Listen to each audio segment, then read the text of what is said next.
Auzu billahi mina shaytani rajim, bismillahi rahmani rahim, wassalatu wassalamu ala rasulillahi sallallahu alayhi wa sallam. Monsieur le ministre ainsi que votre délégation, nous vous saluons. Nous avons un certain nombre d'interventions par rapport au laboratoire d'essai et d'analyse, surtout par rapport à l'étude des sols. Je pense qu'il faut permettre aux Sénégalais d'accéder à ces études des laboratoires qui coûtent très cher. Donc première chose, c'est un problème d'accessibilité. Si on ne peut pas avoir dans chaque département, au moins dans chaque région, pour pouvoir faire les études, pouvoir permettre aux citoyens d'avoir ces études et de pouvoir construire par rapport à ces études qui sont des garanties de sécurité publique pour les citoyens. Monsieur le ministre, il faut multiplier non seulement l'accessibilité, mais les équiper. Il faut les équiper. Parce que des laboratoires qui ne sont pas équipés, ne sont pas des laboratoires, mais c'est par rapport à autre chose, mais ce n'est pas des laboratoires. Maintenant, avec l'absence de ces laboratoires aussi et des bureaux de contrôle, nous voyons ce qui se passe dans le pays. Toujours on a des bâtiments qui s'effondrent, ou toujours on a des routes qui a 1 an, 2 ans de route et c'est fini. Et c'est par rapport à ces bureaux de contrôle qui n'existent qu'à Dakar. Et pourtant, nous avons 14 raisons. Donc, au moins, on peut avoir des bureaux de contrôle et des laboratoires dans chaque région. Donc, je pense que ce projet de loi-là nous permettra d'avoir ça et de permettre aux Sénégalais de bénéficier de ça. Je reviens maintenant par rapport au département de Birkelane. Donc, les lettres que je vous avais demandées sont là. Les réponses sont là. Donc, le département de Birkelane souffre parce que c'est un nouveau département. Je l'ai dit, redit 1000 fois et je vais continuer de le redire. Le département de Birkelane souffre. Aujourd'hui, tu prends Birkelane, Ségré Mabo, ça pose énormément de problèmes.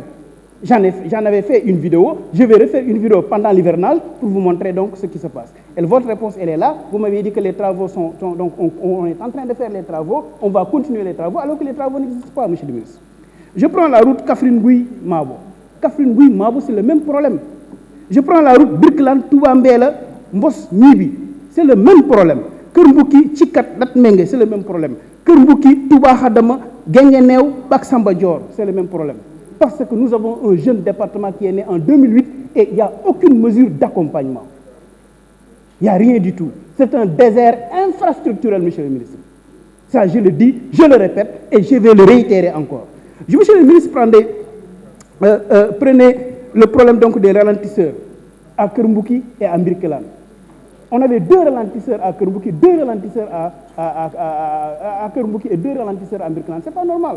À Kermbouki, on doit avoir 3 ralentisseurs. À Birkelane, on doit avoir 4 ralentisseurs. Mais surtout à Dagaïndéné.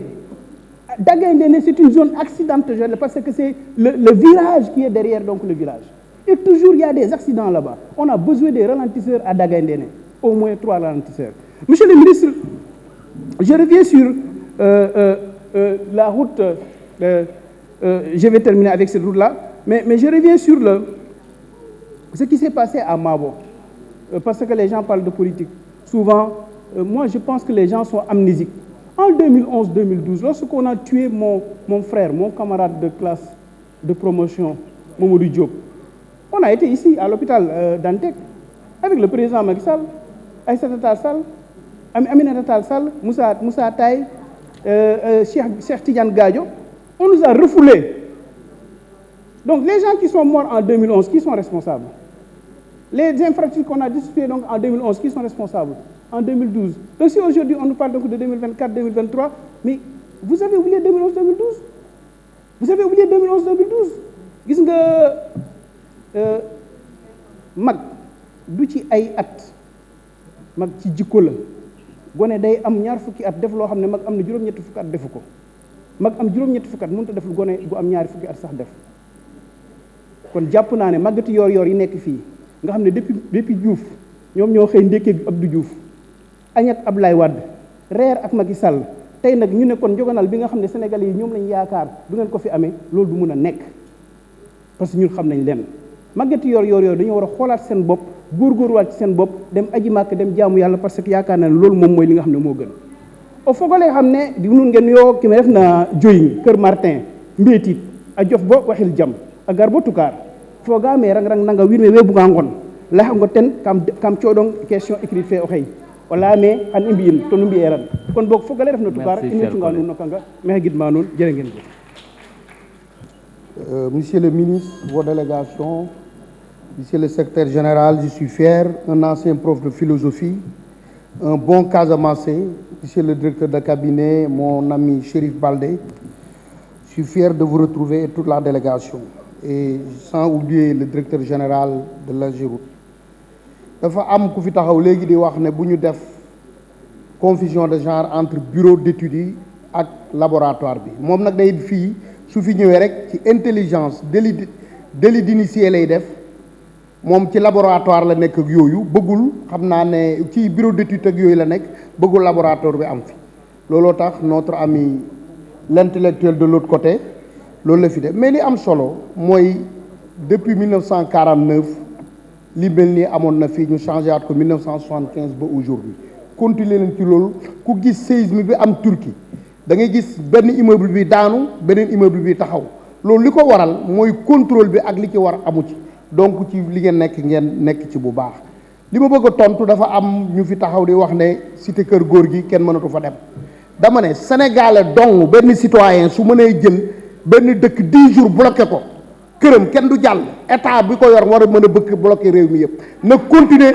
ba dëkk yéen parce que fii gis nañ fi Ziguinchor citoyen dong nekk maire dong comme man mi bloqué ay yoon teg ay saako état mën a def lu ëpp loolu su motee mat 10 ans dinañ ko def parce que nag fii maintien ordre moo fii am réew mi bëgg nañ ko taal réew mi bëgg nañ ko nërmelu ay sénégalais taxaw BRT bi parce que li ma doon wax maire Guédiawaye waroon na fi toog suñ ko soxlawul ngir yàlla monsieur le ministre 300 milliards indi leen ñu ko Kaolack su ko Dakar soxlawul ñi koy taal 300 milliards banque mondiale dugal ko ci ñuy taal ay infrastructure di taal ay terre dama ne loolu ma profité nuyu directeur général SENTER muy Abdou Ndéné donc loolu laa bëggoon wax ci loolu beneen mbir mi monsieur le ministre dama bëgg ñëw ci mbiru PSD am na ku fi wax ne 90 milliards yi fan la dugg ak yooyu li ma ci bëgg a wax mooy ñun Nioro de gis nañ suñu bopp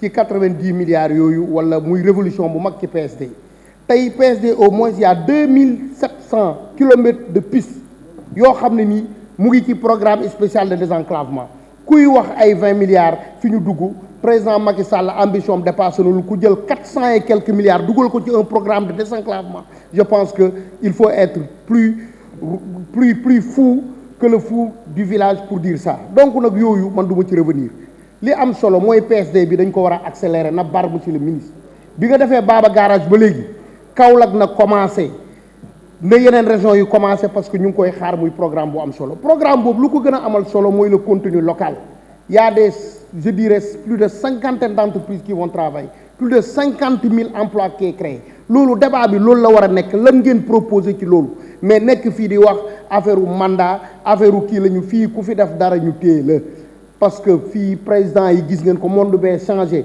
Trump mu ko ne la ñu ngi koy woo te président la woon Amérique ex premier ministre Écosse gis ngeen ko nga nekk benn candidat nekk maire teg na yow yaa moom Sénégal ki fi toog carte moom dong moo la fi teg may wax ci mbiru PSD bi toujours à Nioro je pense que war nga ñu commencer Firgi Kaymoor je pense que c'est important loo xam ne li ci désenclavement aussi wax proposé woon nañ la ci mbiru désenclaver Sokone à Nioro parce que pour jógee Sokone wala dans la même région de Kaolack da ngay ñëwaat ba Kaolack wala nga ñëw jaar ba Gandiaye ci Aïssatou Ndiaye doogu mën a ñëw Nioro te yaa une route directe ñu lay gërëm bu baax a baax sa taxawaay lu rafet la liggéey lañ la xamee ku gis sa cabinet bi xam ne yoroloo cabinet caaxaan cabinet ay magistrat nekk fa ay professeurs yu mag nekk fa donc cabinet bi ngay yor li ngay def ci infrastructure gis nañ ko continuer ci loolu la président Macky Sall yeneen détails yi nag ñun mën nañ ko gérer mais am na ku fi wax léegi ci mbiru